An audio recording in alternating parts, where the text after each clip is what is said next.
ഈ ഗ്രാമത്തിൽ ഇത്രയധികം ആൾക്കാരാ, ഇവന്മാർക്ക് ഉറക്കമില്ലേ? അമ്പലത്തിലെ പണി ഇന്നത്തോടുകൂടി തീരും. സാരമില്ലടാ, ഇനി ഞാൻ നാടകം കളിച്ച് ജീവിച്ചോളാം.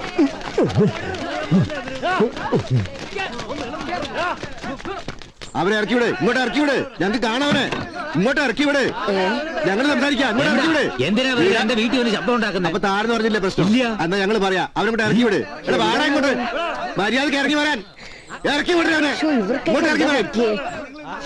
വരാനാ പറഞ്ഞത്. മര്യാദക്ക് ഇറങ്ങി വരുന്നുണ്ടോ? എന്തിനാണോ ഇവരിങ്ങനെ ബഹളം വെക്കുന്നത്? അങ്ങോട്ട് കയറും. അത് മേനോനാണല്ലോ. മേനോനും കൂട്ടരോ ഇവിടെ വന്നു? അതെ.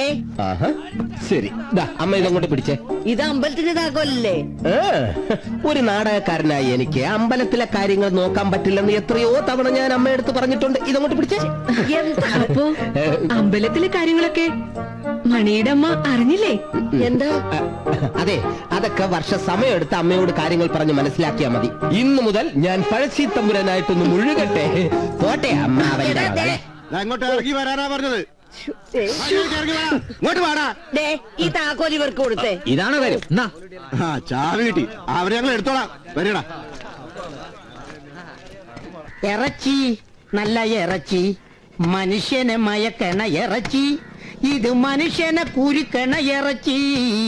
ഇറച്ചി, നല്ല ഇറച്ചി, കോഴിക്കോട്.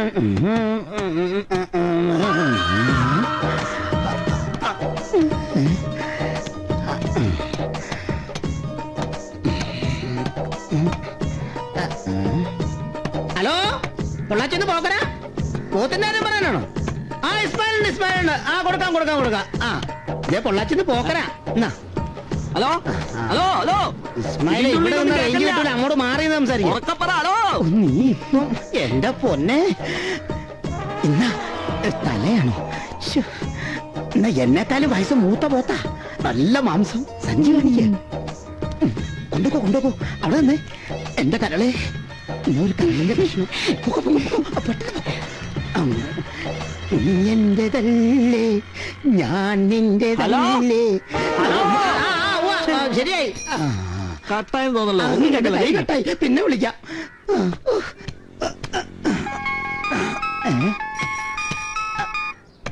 പൊള്ളാച്ചത് പോകരാ? നീയായിരുന്നോ? ഞാൻ പോരാടാ. ഞാൻ പോരാടാ. ഇതൊന്ന് തീർത്തിട്ട് പോടാ. അതെ, എനിക്ക് ഒരു കിലോ ഇറച്ചിയല്ല വിഷയം, എന്റെ നാടകം എനിക്ക് കാര്യം. അറിയോ, നീ ആർക്കാണെ വെട്ടി ഇറങ്ങിട്ട് കൊടുക്കും അവന്റെ ഒരു ഇറച്ചി.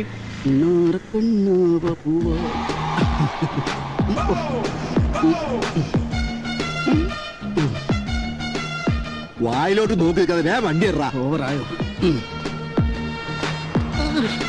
ഉള്ളത് കൊണ്ട് ഓണം പോലെ.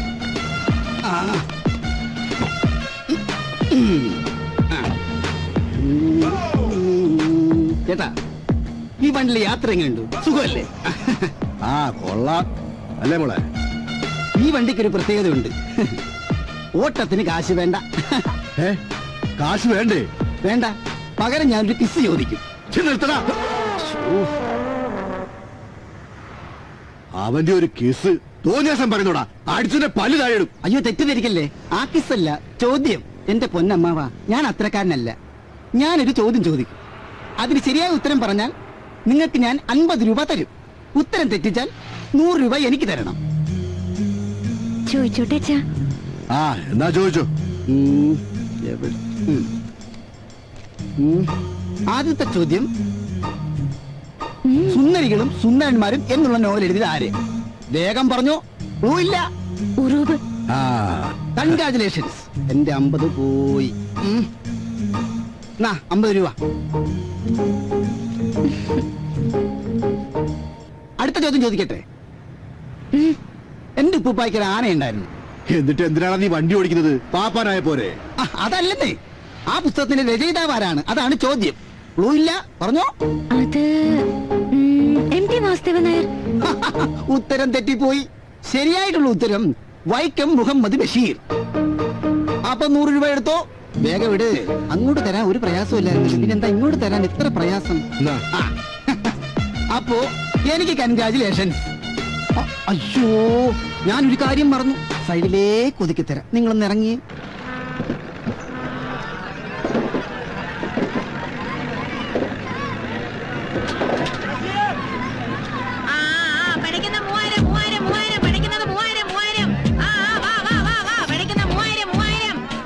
ചേച്ചി ശരിക്കും വില പറ. 3000 രൂപയാ. ഓ അത് കൂടുതലാണല്ലോ. എന്നാ കുടുംബത്തോട് പൊക്കോ, വേഗം പൊക്കോടാ, പോടാ. പഠിക്കുന്ന 3000. ഓ, പച്ച മീനിനെ കണ്ടിട്ട് അവൻ പറയുന്നത് കണ്ടില്ലേ? 3000, വേഗം വാ, പഠിക്കുന്ന 2000 നിനക്ക് വേണം. 2000 നീ എനിക്ക് കുറച്ച് കാശ് തരാണ്ടല്ലോ. പറ്റില്ലെങ്കിലോ പറ്റെങ്കിൽ പറ്റ എടുത്തോണ്ട് പോക്കാ. ഒന്ന് അങ്ങോട്ട് പൊക്കിക്കൊടാ. നീ എന്താണ് നോക്കിക്കണ? അങ്ങോട്ട് പോയിരിക്കും. നന്നായിട്ട് കോരി എടുക്കടാ. ആ, ചതയ്ക്കരുത്. നിക്ക്. എനിക്ക് നീ കാശ് തരാനുണ്ട്. എന്നിട്ട് അപ്പുറത്ത് പോയി മീൻ വാങ്ങിച്ചല്ലോടാ. അത് കറം കിട്ടുന്ന എവിടെയും ഞാൻ പോയി വാങ്ങിക്കും. എന്റെ പൂജാമോളൊന്ന് SI വന്നോട്ടടാ. നിന്നെ കാണിച്ചു തരാവടാ. അപ്പൊ ഞാൻ അവിടെ കെട്ടൂലേ? പിന്നെ നിന്നെ ഒട്ടും ഇറക്കടാ. പിന്നെ എടാ ഇറക്കാൻ. ഒന്ന് ആ, ചെയ്യാം. ഇറക്കടാ മീന്. ഇന്നാ ഇറക്കി. മാന്യരെ, കഴിഞ്ഞ സുനാമി ദുരന്തത്തിൽ അച്ഛനും അമ്മയും നഷ്ടപ്പെട്ട അമ്പിളി എന്ന പെൺകുട്ടിയുടെ വിവാഹ ധനശേഖരണാർത്ഥം കുറുക്കന്തറ തിയേറ്റേഴ്സ് അവതരിപ്പിക്കുന്ന പഴശ്ശിത്തമ്പുരാൻ എന്ന നാടകത്തിനുള്ള സംഭാവന ജനഹൃദയങ്ങളിൽ നിന്നും സ്വീകരിക്കുന്നതാണ്. ഈ നാടകം പ്രശസ്ത സംവിധായകൻ പ്രേം ലൂയിസ് സംവിധാനം ചെയ്യുന്നു. അതുകൊള്ളാം, ഗംഭീരമായിട്ട്. അപ്പൊ എത്ര ആർക്ക് എഴുതുന്നുണ്ട്? ആർക്കെ നേർ സാറ് വിദേശ മലയാളിയല്ലേ? 1000 രൂപ ഒട്ടും കുറയ്ക്കണ്ട. പിന്നെ ആർക്കെ സാർ അമേരിക്കയിലെ പഴശ്ശിരാജാവിന് ഒരു കളി പൊങ്ങിയതല്ല. തമ്പുരാനല്ലേ? തമ്പുരാൻ, പഴശ്ശി തമ്പുരാൻ. അതെ. എന്നാ നാടകം അറിയാം ഞങ്ങളുടെ. സാറിന്റെ ഭാര്യ അമേരിക്കയിലായി പോയത് കഷ്ടായി പോയി. അതെന്താ? അല്ലെങ്കിൽ സാറിന് ഒരു ഫാമിലി പാസ് തരായിരുന്നേ. അതെ. അതൊന്നും വേണ്ട. ഏതായാലും സുനാമി ദുരന്തത്തിൽപ്പെട്ട ഫാമിലിയുടേതല്ലേ, ഒരു 10 എഴുതിക്കോ. എടാ 10 അല്ലടാ 10000. പിന്നെ ദേ, കൃത്യമായിട്ടും റെസിപ്റ്റ് തരാം. അതിലല്ല ഞങ്ങൾ ഈ കുറ്റം കൊണ്ട് നടക്കുന്നേ. 10 തൊലിയോ? ഛേ, ഇങ്ങനെയുള്ള കുറെ വെടക്ക് വിദേശ മലയാളികളാ, നല്ല വിദേശ മലയാളികളുടെ പേരുകളാ നിൽക്കുന്നത്. അതെ. വന്നേ, അവന്റെ പൈസ വേണ്ട, ഒന്നും വേണ്ട. അല്ല ഇവരോട് 10 എണ്ണം വേണം. എന്തു 10 രൂപ വന്നേ? ഇങ്ങനെയാണുള്ള ഒരു സംഭാവന വരുന്നത്. ഇയാള് വിദേശ മലയാളി ഒന്നല്ല, ഇയാളുടെ പെണ്ണുപിള്ള വിദേശ മലയാളി. കണ്ടില്ല തലയിൽ കൂളിംഗ് ഗ്ലാസ് വെച്ചിരിക്കണേ, നാണല്ലാത്ത വിദേശ മലയാളി. നാട്ടുകാരെ എല്ലാവരും കേട്ടോ, വിദേശ മലയാളി നിൽക്കുന്നു. വിദേശ മലയാളിയാണ് പോലും, വിദേശ മലയാളി. എന്നാ നോക്കണേ? ഇവൻ വിദേശ മലയാളി. പിച്ചക്കാരൻ, തുണി പോലും വാങ്ങിക്കാൻ കാശില്ലാതെ.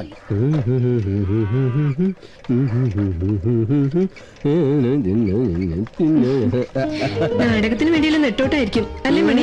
എന്ത് പറയാനാ വർഷേ, എല്ലാ വർഷത്തെയും പോലെ ഷേക്സ്പിയറിന്റെ നാടകമായിരുന്നെങ്കിൽ ഡ്രസ് എല്ലാം ക്ലബിലുണ്ടായിരുന്നു. ഇതിപ്പോ പഴശ്ശി തമ്പുരാനല്ലേ. അമ്പലത്തിലെ ശാന്തിപ്പുളി മുടക്കിയിട്ട് ഇതിനൊക്കെ ഇറങ്ങി തിരിക്കണോ? എന്താ, അഭിനയം അത്ര മോശപ്പെട്ട തൊഴിലാണോ? നോക്കിക്കോ, ഞാൻ അഭിനയിച്ച് ഒരിക്കൽ അഭിനയത്തിന്റെ ചക്രവർത്തി പദത്തിലെത്തും. അന്നെല്ലാ സൗഭാഗ്യങ്ങളും എന്നെ തേടിയെത്തും. അതുവരെ നല്ലപോലെ ഒന്ന് കഷ്ടപ്പെടണം. ദാ നോക്ക്, എന്റെ മുഖത്ത് ഭാവങ്ങൾ മിന്നി മറയുന്നത്.